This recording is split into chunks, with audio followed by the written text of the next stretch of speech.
Bom, vamos lá para mais um bônus semanal, né, com algumas questõezinhas de química e de física, revisando a nossa aula, é, nossas aulas anteriores, né, da semana passada. Então vamos lá. Questão da UFJF.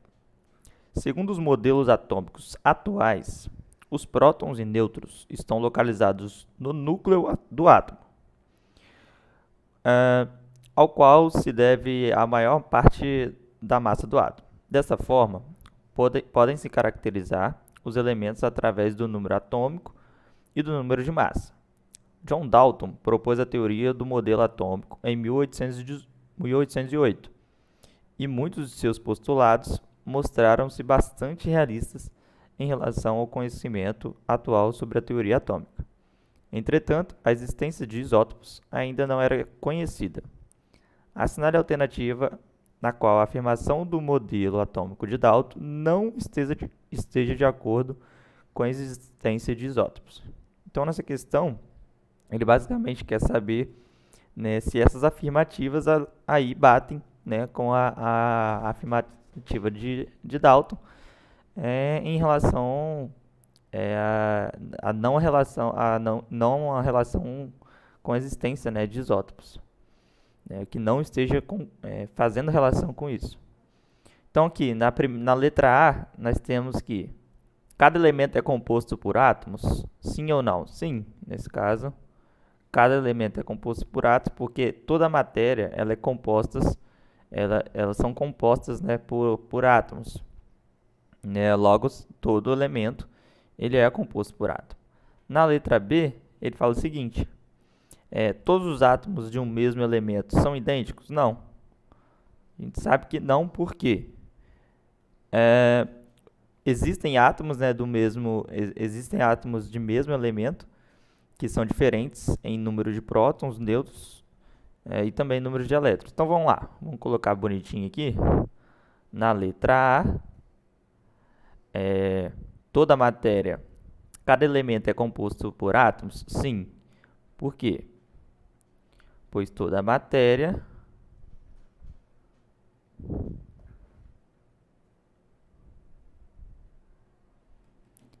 é composta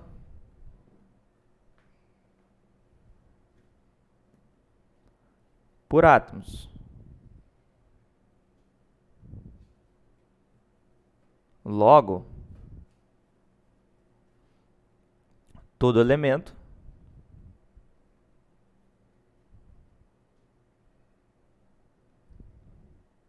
é composto por átomos.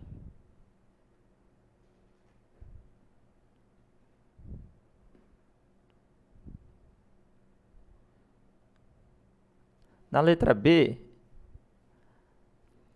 todos os átomos de um mesmo elemento não são de um mesmo elemento são idênticos? Não. Por que que não? Pois existem átomos de mesmo elemento,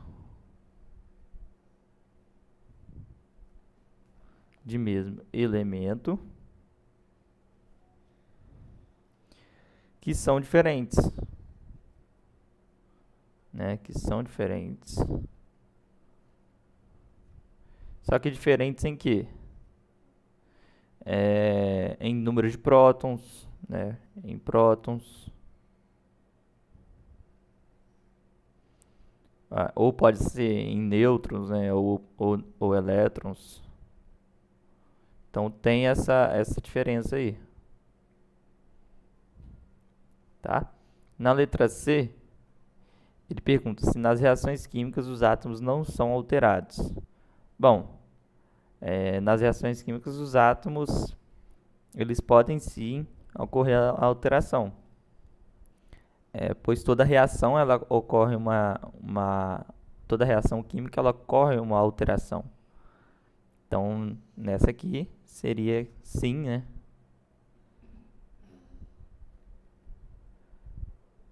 Pois toda reação ocorre uma alteração.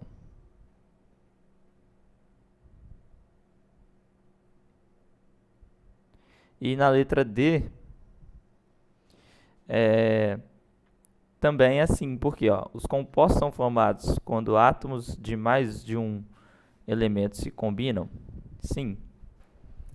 Você só tem, né, ali a formação de compostos por conta das ligações químicas, né? Então isso é através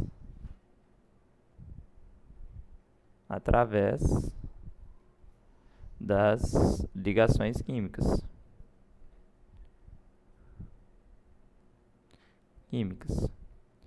E na última, se uma massa fixa de um elemento se combina com massas diferentes de um segundo elemento, essas massas relacionam-se entre si através de números pequenos inteiros? Sim, através de prótons e nêutrons, né? Então, a alternativa ali que não está de acordo com a existência de isótopos seria o que? A letra B, né? Que ele fala que todos os átomos de um mesmo elemento são idênticos. Mas não, existem átomos de mesmo elemento que são diferentes em relação aos prótons e nêutrons. Então aqui a alternativa correta é B. A questão do if-SU. O metal ferro normalmente origina dois átomos, dois cátions, ferro 2+, ou ferro 3+. Embora nosso organismo utiliza somente o ferro 2+, muitas vezes a gente ingere o ferro na forma de 3+, né? Quando o ferro 3+, ele entra em contato com o suco gástrico do nosso organismo, uma pequena parte dele pode ser transformada em ferro 2+. E aí, a quantidade de ferro em nosso organismo varia de 3 a 5 gramas, né? E cerca de 75% desse total faz parte da hemoglobina presente nas hemácias, a qual é responsável pelo transporte de gás oxigênio no processo da respiração. E aí ele pergunta o seguinte, sobre o íon ferroso, é correto afirmar que... Então, nesse caso aqui, nós precisamos fazer o seguinte, entender o que ele está querendo. Ele deu que o número atômico do ferro é igual a 26. E o íon ferroso, ou seja, esse cara aqui é o ferro, nós temos o ferro 2+, que é o íon ferroso, e nós temos o ferro 3+, que é o íon férrico. Aí ele quer saber o seguinte, em relação a esse cara aqui, ó, qual que é a quantidade de prótons e a quantidade de elétrons? Ora, a gente sabe que o número atômico é a mesma coisa que o número de prótons. Então, a gente já tem ali a quantidade de prótons, né, que é número atômico é igual a número de prótons. Se o número atômico é igual a 26, o número de prótons também é igual a 26. Então, P é igual a 26. Então, a gente tiraria aqui, ó, quantas alternativas? Eliminaria quantas alternativas? Uma e duas. As duas últimas a gente eliminaria. Ficaria só com a letra A e com a letra B. Aí ele fala que tem 24 elétrons na letra A e na letra B ele fala que tem 26 prótons. 26 prótons está correto, mas 26 elétrons, a gente vai ver aqui a diferença. Então, um ele fala que tem 24 elétrons e a outra ele fala que tem 26. Para a gente achar a quantidade de elétrons, basta a gente diminuir a quantidade de prótons menos a quantidade de elétrons que foi transferida, né, para o outro íon. Ou seja, 26 menos 2, nós temos a quantidade de 24, né, elétrons aí. 24 elétrons. Então, a alternativa mais correta aqui nessa questão seria a letra A, né? 26 prótons e 24 elétrons. Bom, mais uma questão da Unesp. Vamos lá. Com a frase "Grupo concebe átomo mágico de silício", a edição de 8/6 de 2005 da Folha de São Paulo chama a atenção para a notícia da produção de átomos estáveis de silício, com 2 vezes mais nêutrons do que prótons, ou seja, 2 vezes mais nêutrons. A gente pode grifar essa parte, deixa eu colocar de vermelho, fica até melhor para a gente visualizar. 2 vezes mais nêutrons do que prótons. Então, nós temos o seguinte: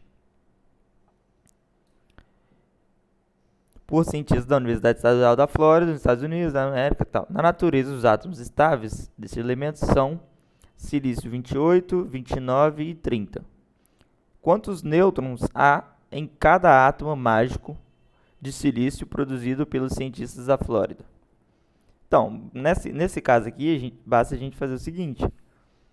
A gente sabe que a quantidade de número atômico é igual a 14, né? Porque está falando aqui, ó, 14, 14, 14 em cada um. E aí ele fala que, né, a quantidade de silício, essa quantidade, ela é 2 vezes mais de nêutrons do que de prótons. E aí ele está perguntando qual é a quantidade de nêutrons em cada átomo. Então, basta a gente fazer o seguinte: pegar esse 14 e multiplicar por 2. Simplesmente isso. A gente vai ter uma quantidade de 28 nêutrons.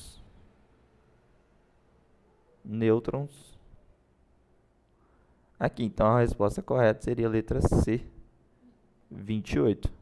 Então, é uma questãozinha que a gente só precisaria prestar atenção, né, numa frase aqui, que ele fala que o silício ele tem 2 vezes mais nêutrons do que prótons. Ou seja, já que prótons é a mesma coisa que o número atômico, ou o número atômico é a mesma coisa que prótons, a gente sabe que a gente multiplicaria 2 vezes a quantidade de prótons, que é 14, que vai dar 28.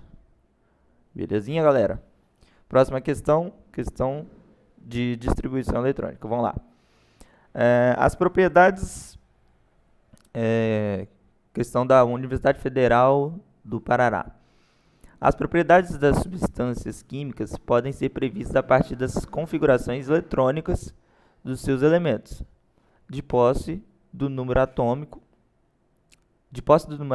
Pode-se fazer a distribuição eletrônica e localizar a posição de um elemento na tabela periódica, ou mesmo prever as configurações dos seus íons.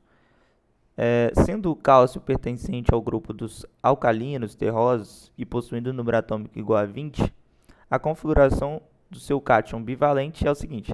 Então, nesse caso aqui, a gente precisa entender o que significa cátion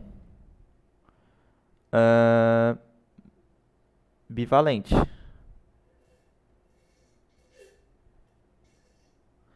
Cátion bivalente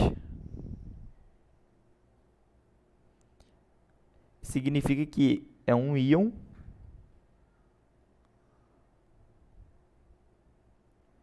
positivo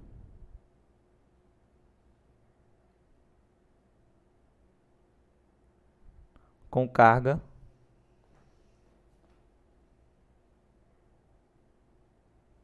dois mais.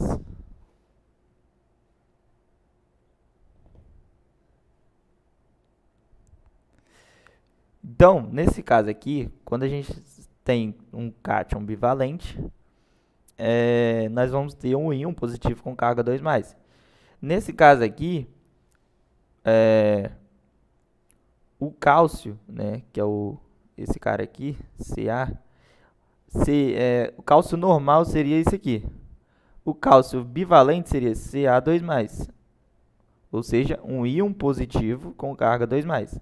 E aí ele quer saber a configuração eletrônica desse cara aqui, desse Ca2+. Então, para a gente fazer essa configuração eletrônica, o que a gente precisa fazer?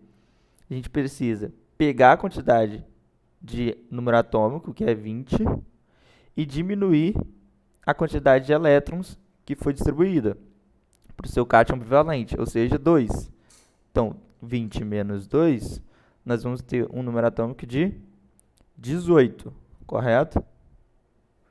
Então, basta a gente fazer a distribuição eletrônica até chegar no 18. Se a gente for olhar aqui, olha, nas distribuições, a quantidade de elétrons que bate 18, a única que bate corretamente é a letra B.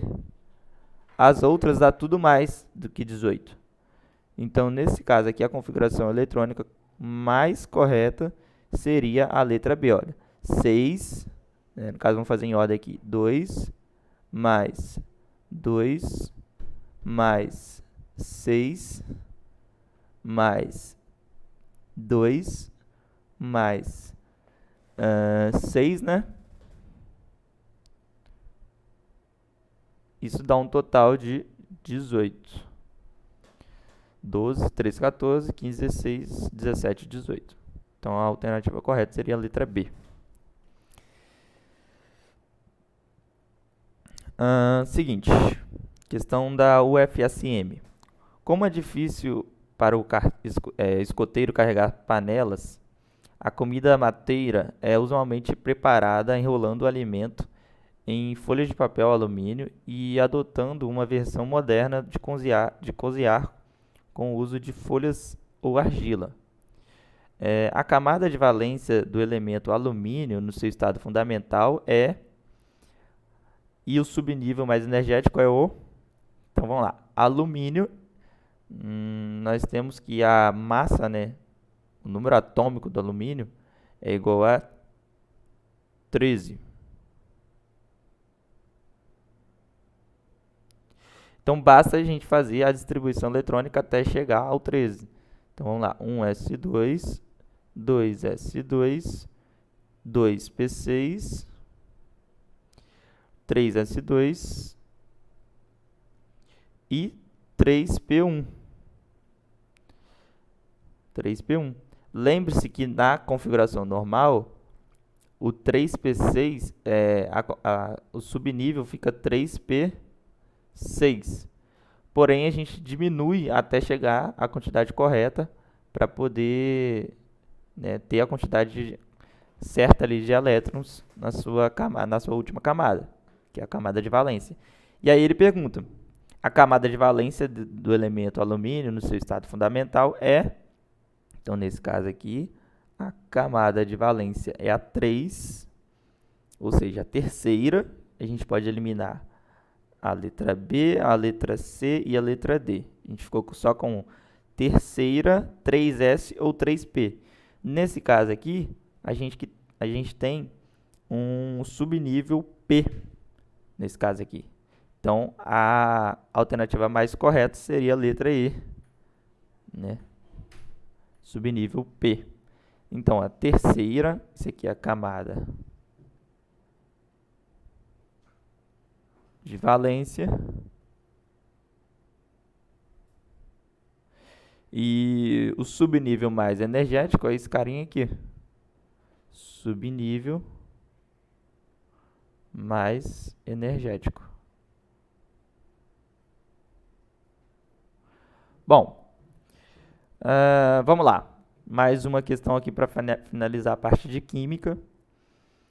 Nós temos que considerem os átomos nêutrons dos elementos químicos representados abaixo. Aí temos 1, 2, 3 e 4. O primeiro é o oxigênio, que tem o número atômico igual a 8. Então, já vamos fazer a distribuição eletrônica dele. Então, vai ficar 1s2, 2s2, 2p4. Somando aqui, ó, 4 mais 2 mais 2, a gente tem um número atômico igual a 8. Ou seja, a mesma quantidade de elétrons ali. Vamos lá. Do argônio, 2. Ele te deu que o número atômico é igual a 18. Então a gente vai fazer a distribuição eletrônica até chegar à quantidade de 18 elétrons.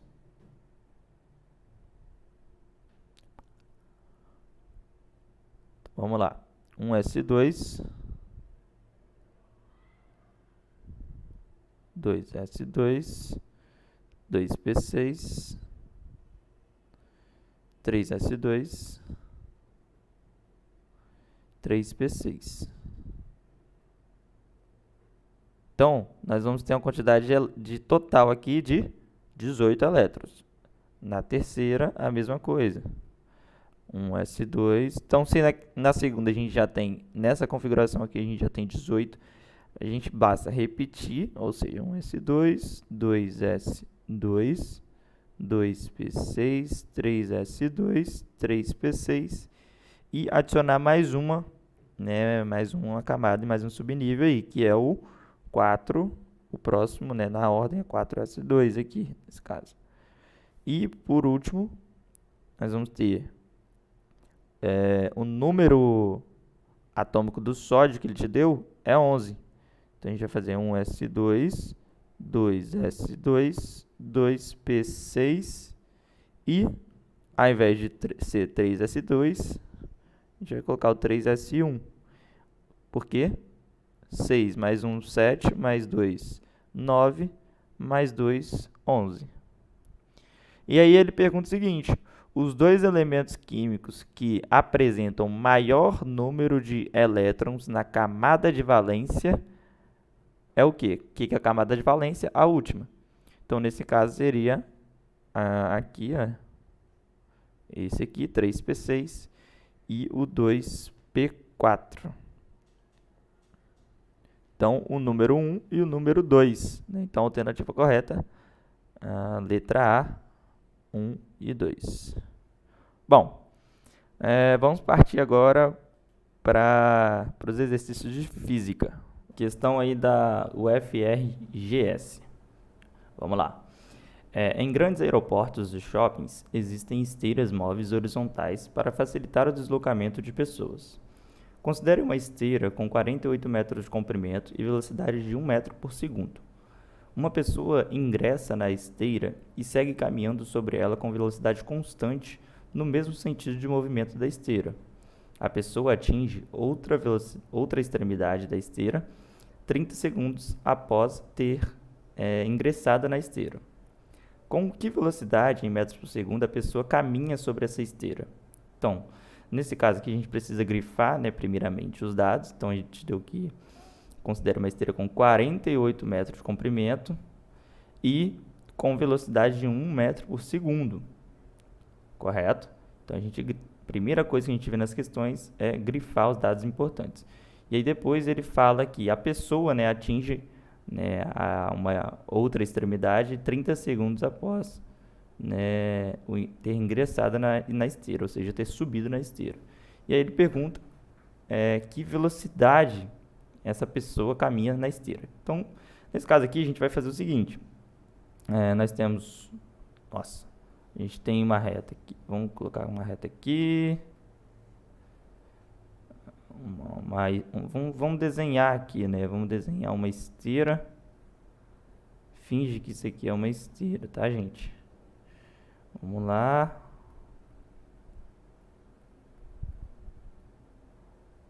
Aí aqui a gente tem uma pessoa que vai caminhar nessa esteira. E a velocidade dela é de... a velocidade da esteira, no caso aqui, é de 1 metro por segundo. Então, a velocidade da esteira é de 1 metro por segundo, igual ele disse aqui no enunciado. Essa esteira ela tem 48 metros, né, de comprimento. E o que ele quer saber é qual que é a velocidade da pessoa, ou seja, qual que é a velocidade da pessoa, VP. Ele quer saber qual que é a velocidade da pessoa. E ele te deu que o tempo ali, né, é de 30 segundos. Então, nesse caso, a gente basta fazer o seguinte. Vamos jogar na fórmula dVt, ou seja, d é igual a vt.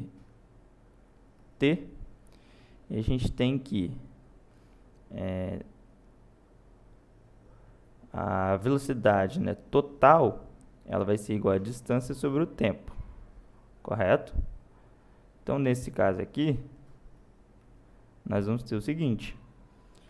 A velocidade total é igual a 48 metros, né, que é o comprimento ali da esteira, ou seja, 48 metros, dividido pelo tempo.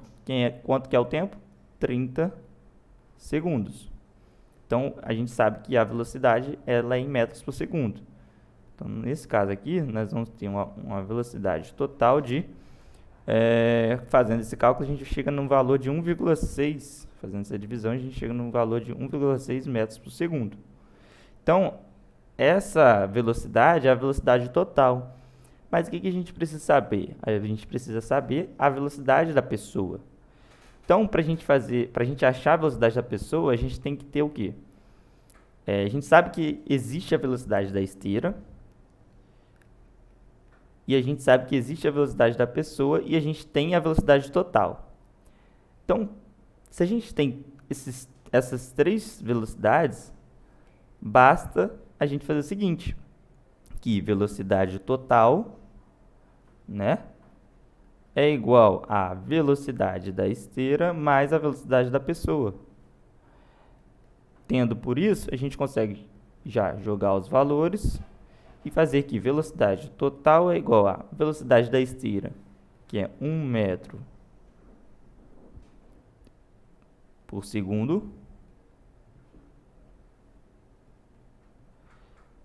mais a velocidade da pessoa, que é o que a gente quer achar. Ok. Velocidade total a gente já tem, que é 1,6 metros por segundo. Isso aqui fica igual a 1 metro por segundo mais a velocidade da pessoa. Se a gente isolar a velocidade da pessoa, nós vamos ter que 1,6 metros por segundo vai ser menos do que 1 metro por segundo. Ou seja, a gente isolou esse termo aqui, né? Agora é a matemática, né? A gente isolou esse termo passou para lá, diminuindo com esse 1. Então, nesse caso, a gente vai ter uma velocidade aqui da pessoa de 0,6, né, metros por segundo.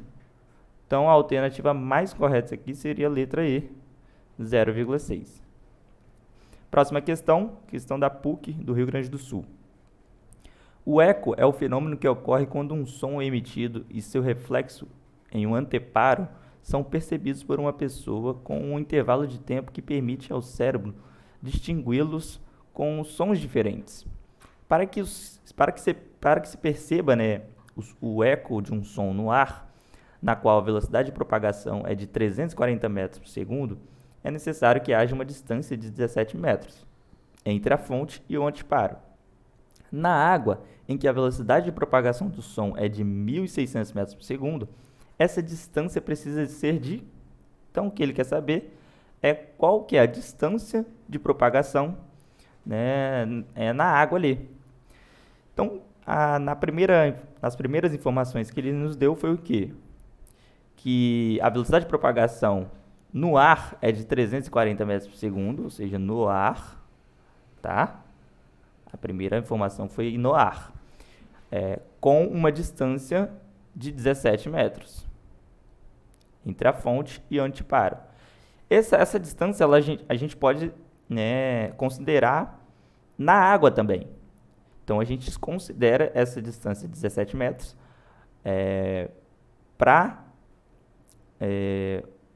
na velocidade do som no ar e na água, ou seja, nos dois locais diferentes. Então, ele diz que a velocidade de propagação do som na água é de 1.600 metros por segundo. Então, basta a gente fazer o seguinte. No ar, nós temos que distância é igual a velocidade vezes o tempo, né? Então, no ar, nós temos que a velocidade é igual a 340 metros por segundo. A distância é de 17 metros. E o tempo é o que a gente precisa achar no ar. Na água, nós temos que a distância, né, a gente utiliza a mesma forma, mas a gente coloca os dados, né? Ele te deu que a velocidade é de 1.600 metros por segundo. A distância é o que ele quer achar, né? E a velocidade e o tempo, nesse caso aqui, a gente também não tem, né, na água. Então, primeiro a gente precisa achar no ar para depois jogar o tempo aqui na água. Então, vamos lá. Para achar o tempo aqui, a gente utiliza esse macete aqui, ó, do triângulo. Não sei se vocês já ouviram falar. Que é, a gente coloca o D aqui, né, o V aqui e o T aqui. Ou seja, se a gente quiser achar, nesse caso aqui a gente quer achar o tempo. Se a gente quiser achar o tempo, vai ficar o quê? Distância dividido por velocidade. Então, tempo é igual a distância dividido por velocidade. Nesse caso aqui, nós temos o seguinte, que a distância é igual a 17 metros e a velocidade é de 340 metros por segundo. Se a gente fazer essa divisão, a gente corta metro com metro, vai sobrar só segundos. Então, o tempo aqui no ar é de 0,05 segundos. Já no ar, já na água, né? Perdão. Aí a gente pode adicionar o tempo aqui, ó. A gente pode adicionar o tempo de 0,05 segundos e achar, né, a distância, que é o que ele quer. Distância. Então, se a gente quer achar a distância, a gente tem a velocidade vezes o tempo. Então, distância é igual a velocidade vezes o tempo. Distância é igual a velocidade, ele te deu que é 1.600 metros por segundo, vezes o tempo, que é de 0,05 segundos. Então, nós temos a distância, nesse caso aqui, de 80 metros.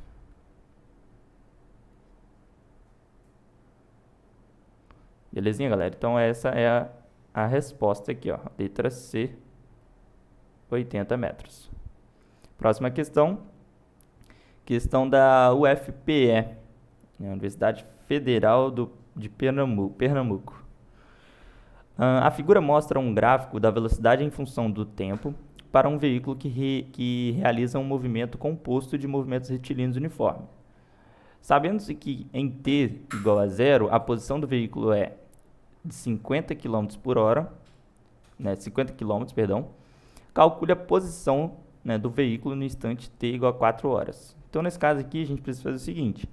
A gente sabe que essa área aqui,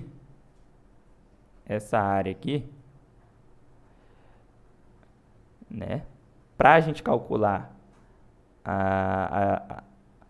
fazer o cálculo, né, de variação de espaço, a gente basta calcular a área. E como se calcula a área, né, nesse caso aqui, a gente tem a área é igual a base vezes altura, na área de um retângulo. Então, nesse caso aqui, a gente vai considerar que nós temos a área 1, ou seja, A1, e aqui, nessa área 2, nós vamos colocar até de outra cor aqui, para ficar mais fácil de exemplificar. Ó, na área 2, vou colocar mais bonitinho aqui. Aí. Beleza, a gente tem a área 1 e a área 2. Na área 1, vamos achar a variação de espaço. Basta a gente calcular a área da base, né? A área é igual a base vezes a altura. Nesse caso aqui, a área 1, a gente tem que a base vale 1 vezes a altura, que é 15. Então, nesse caso aqui, a área 1 a gente tem igual a 15.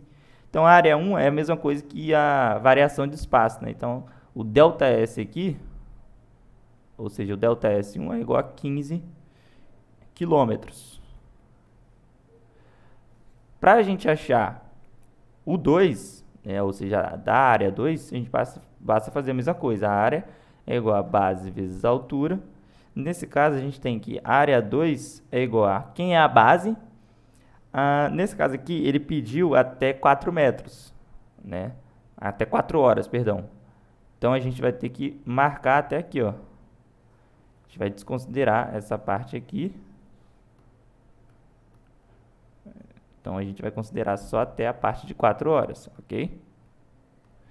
Então, a distância daqui até aqui é essa aqui, né? Final menos inicial, ou seja, 4 menos 2, 2. Então, 2 vezes, que é a base, né? A altura, nesse caso aqui, a altura ele te deu que é de 20, né? A gente pode considerar 20, de menos 20, perdão. Então, a gente vai considerar aqui menos 20 a altura. Então, a área 2 vai ficar 2 vezes menos 20, menos 40, né? Então, a variação do espaço da área 2 é de menos 40 quilômetros. Beleza. E aí, ele está querendo saber o quê? A posição do veículo no instante t é igual a 4 horas em quilômetros. Então, se ele quer saber a posição, basta a gente fazer o seguinte. Agora, a gente tem que pensar um pouquinho. Se a gente tem ΔS1, se a gente tem ΔS2, e se a gente quer achar a posição, quem que é a posição? S. Nós podemos jogar na fórmula, né? Nessa seguinte forma aqui. A posição é igual à posição inicial, né? A gente pode realizar uma fórmula, né? Porque a gente tem que a posição inicial que ele nos deu é igual a 50 quilômetros. Se a gente tem ΔS1, ou seja, a variação da área 1, que é 15 quilômetros, e a variação da área, da posição da área 2, que é menos 40 quilômetros, a gente consegue achar a posição total, no caso, né? O S. Então, a gente pode fazer o seguinte, S é igual a S0 mais ΔS1 mais ΔS2. S é igual a S0 é 50 km, ΔS2 15 km, menos ΔS3, que é menos 40 km. Então, a posição vai ser o quê? 65 km menos 40 km. Então, a posição é de 25 km. Então, essa questãozinha aí, muito legal, questão aberta, tá? Para a gente poder interpretar e fazer corretamente. A próxima questão. Vamos lá, eu já até coloquei aqui, nessa questão aqui, é basicamente a mesma ideia da outra. Porém, a gente tem que levar em consideração a área total aqui. Nesse caso, se a gente levar só em consideração só essa primeira parte aqui, só essa área aqui, a gente erraria a questão, tá? Então, a gente tem que levar em consideração essa área todinha aqui, ó. Tá? Então, a gente já estou iniciando falando isso aí. E nessa aqui é a mesma coisa, nessa área aqui. Então, vamos ler a questão para a gente entender. Uma pessoa realiza uma viagem de carro em uma estrada retilínea, parando para um lanche, de acordo com um gráfico. Então, aqui nesse momento aqui, ele para comer, né? Para lanchar, nesse intervalo aqui. E aí, ele pergunta o seguinte: de acordo com o gráfico, né, analisando o gráfico, a velocidade média nas primeiras 5 horas desse movimento é de quantos? Então, ele quer achar a velocidade média. Então, nesse caso, a gente tem a área 1 também e a área 2. A gente precisa achar o quê? Primeiro, a variação de espaço dessas áreas. Para a gente achar a variação de espaço, basta a gente calcular a área, né, do gráfico. Então, a área 1 é igual a base vezes a altura. A área 1 é igual a base, vale quem? Vale quantos da área 1? 2. E a altura vale 20. Então, nesse caso, a gente tem uma área 1 de 40, né? Ou seja, a gente tem uma variação, né, de espaço da área 1 de 40 quilômetros. Para a gente saber da área 2, basta fazer a mesma coisa. A área 2 é igual a base vezes a altura. A área 2 é igual a... Quem que é a base? A base, nesse caso, ele quer saber, né, no momento, nas primeiras 5 horas. Então, a gente não precisa calcular até o 6. A gente precisa calcular até o 5. Então, o 5 a gente entende que está aqui, olha, no meio, né? Então, a gente precisa calcular essa área aqui, ó. E aí, basta a gente achar primeiro aqui a distância, né, de 3 a 5. Para a gente achar a distância, a gente precisa fazer a final menos a inicial, 5 menos 3, 2. Então, a base aqui, no caso, vai ser 2 vezes a altura que ele te deu, que é de 10 metros. Então, aqui, ó, a gente tem a altura de 10 metros, ok? Então, 2 vezes 10, a gente tem a área 2 igual a 20. Então, temos um ΔS2, ou seja, a variação do espaço da área 2 é igual a 20 quilômetros. Belezinha? Terminamos aí? Não. O que falta fazer? Né? Ele quer o quê? A velocidade média. A gente sabe que velocidade média é igual a ΔS sobre ΔT. ΔS sobre ΔT. Então, velocidade média, nesse caso, que é o quê? O ΔS1 mais o ΔS2, ou seja, ΔS1 mais ΔS2 dividido por ΔT. Então, a velocidade média, nesse caso, é o quê? 60 km dividido por ΔT. Quem que é o tempo? 5 horas. Então, a velocidade média, nesse caso, é de 12 km por hora. Alternativa B, 12 km por hora. Belezinha, galera? Então é isso aí. Mais umas questõezinhas aí para vocês entenderem como que é o funcionamento. E caso vocês tenham alguma dúvida, pode mandar mensagem que a gente tira as dúvidas de vocês. E também, muito importante que vocês façam, né, o quiz semanal, porque esse quiz semanal é de grande importância para vocês verem como que está sendo o progresso de vocês em relação aos conteúdos. Belezinha? Muito obrigado e tchau, tchau.